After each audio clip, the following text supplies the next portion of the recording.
If you're here on destinationvolleyball.com and you're watching this, the odds are A, you're a volleyball fan, and B, you like really good volleyball. And then C, you're probably really jealous of Anne-Marie Anderson, the Pac-12 announcer, because she has called some unbelievable matches the last couple of weeks. It must be fantastic to be here because she loves volleyball. And we join Anne-Marie at her home in Manhattan Beach, California, where she's getting ready for what we anticipate will be even more unbelievable volleyball. Man, have you been leading a charmed announcer life lately? It is so much fun. Those matches are so exhausting. I've had 2 5-setters in the last few days. And you're right. I think this weekend I need to stretch before I call these games because they are going to be big games too. I love it. I love it. Well, you had the Stanford match the other night that went to 17-15. And here in the Central Time Zone, I just couldn't stay awake. I had to watch the replay later. But you and Holly McPeak, I mean, the two of you must have needed oxygen when that one was over. And then if you would you recap some of the other matches you've had the last couple of weeks? Sure, you're right. Holly and I were up late calling that match. Stanford and Arizona battling it out to the very end. And it was just a lot of fun. Great defense in that one. And then a few days before that, Stanford and USC, also a 5-setter in Palo Alto. So we were very aware. Look, we were tired. You're right, Lee. And we're thinking, wow, if we're tired, how tired is Stanford? 5 sets, a day of school, a travel day, and then another 5 sets. And oh, by the way, your reward is to play Arizona State 2 days later. So they're really feeling it big time, Stanford is. And this weekend, I'm looking forward to Washington coming down to the LA schools, UCLA, and then Washington, USC, 2 undefeated. So that's going to be incredible. Yeah, I mean, it's just really fun. And anybody in both sports media and a volleyball person has to appreciate what you're doing. I thought it would be fun too to get a little background on you because so many of the people I think who are probably watching this are fans of yours and don't know enough or don't know much about how it all happens. I mean, you're a Colorado kid who went to Hofstra in New York to play volleyball. And then if I think I'm right, you got to ESPN as a young kid. That's right. Yes, I went to Hofstra. I broke my leg my senior season of high school. And so instead of going west, where I thought I was going to go, I ended up going east for volleyball. Turned out to be great for me because I knew I always wanted to be a journalist. And I went straight from Hofstra to ESPN, got great training behind the scenes from some incredible journalists, and ended up getting the opportunity to help produce SportsCenter coverage for 6 Olympic Games, including a lot of volleyball coverage. And so it was really a great base for me before I decided to go on air. And calling volleyball for me is really fun.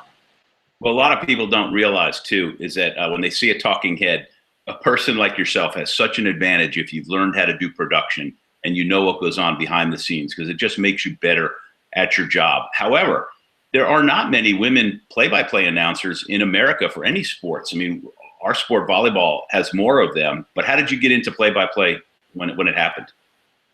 I'm always looking to challenge myself. And so when I first went to ESPN, I was a production assistant, then an assignment editor, then a producer, then a bureau producer. And after a while, though I loved my job and I loved the announcers that I got to work with, I wanted to challenge myself. And so I went into on camera, the same way a lot of people do, especially a lot of women do, in terms of sideline reporting in football. And then I just kept saying, I want more, I want a challenge. The best way for me to do that was to go to volleyball. And I started off as a volleyball analyst. I didn't play at the highest level. I knew television. And I also had my eye on my good friend Holly McPeak, who was not my friend at that time. And I knew she was going to retire soon. And I knew Holly was going to make a move, as were all these players. And I thought, I better move over a chair. If I want to work with these incredible athletes, I need to learn play-by-play. So I started in volleyball play-by-play and then expanded to other sports. Well, that's great. And, you know, you and Holly McPeak, and I'm not just saying this because you're my guest, but when you two guys are calling a match, it's fantastic. I know this weekend when you've got Washington at, I think it's Washington at UCLA and then Washington State at UCLA. Is that the 2 matches you have? No, I have Washington at UCLA and Washington at USC. Oh, so you're crossing over with that, and you've got Al. I don't have Al Skates this week. Skates with you. Yeah, I don't have Al Skates this weekend. I have Al Skates with me in a couple of weeks. Oh, that's right. Okay. I got that screwed up because we were talking about when I'm coming out there in October. Okay, so is Holly with you this weekend? She's not. She's off this weekend, much to her chagrin, actually, now that we see what this is, but she has a prior commitment. So I have somebody named Josh Grau, who's new, who's going to be coming down, and what an introduction he's going to have. Good. Well, I apologize for getting all that screwed up. The nice thing about these interviews, though, is we do them live to tape, so to speak. So I can't go back and edit any of that. You live on the West Coast. You cover the Pac-12, and it's got to be so exciting because there's a really good chance we could see 10 Pac-12 teams in the NCAA tournament this year. What an incredible conference it is. And the best thing about the Pac-12 for me is that there's the pre-conference season, but during the season, you're sharpening your skills during conference season against the best in the country. And so by the time you get to postseason, you're right, Lee, they've already seen the quickest offenses, the most intense blocks, and the best littles, if you will, or defensive specialists in the game. So that first round, that second round of the NCAA doesn't throw Pac-12 teams the way it does teams from other conferences.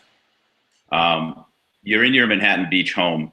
One of the things that makes you even more unique in this business is that you're married, you got 3 kids, and you juggle it all with all the traveling and everything, which I think not only gives you more credit for doing what you do, but I hope that young announcers and women and girls in general are seeing what you're doing and look at you as a role model. I don't know if you think of yourself that way or you understand that that's a cool responsibility to have.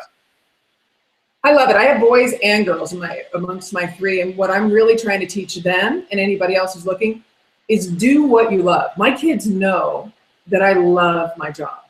And sometimes they come to games if I have, my husband coming, he's a volleyball fan as well. And sometimes they just ask me when I walk in the door. They'll say, "Hey, Mom, how was the game?" And I'll say, "All right, how was it?" If they were at school and they couldn't watch. And I'll say, "Here's a matchup. What do you think?" And they now have such a love for the game themselves. They're learning to play. They're only 10, 7, and 3. But they'll say, "Well, I know UCLA's littles, but that's tough against USC." Like they now are interested in the athletes, their stories. And so for anybody coming up in the game, coming up and wanting to be an announcer, do what you love.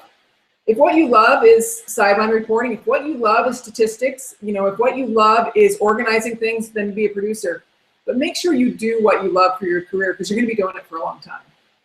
Sound advice, and don't we all know that? I look forward to seeing you in a couple of weeks when I come out there. I really look forward to listening and watching the matches that you'll be calling this weekend and in between. Thank you so much for visiting with us.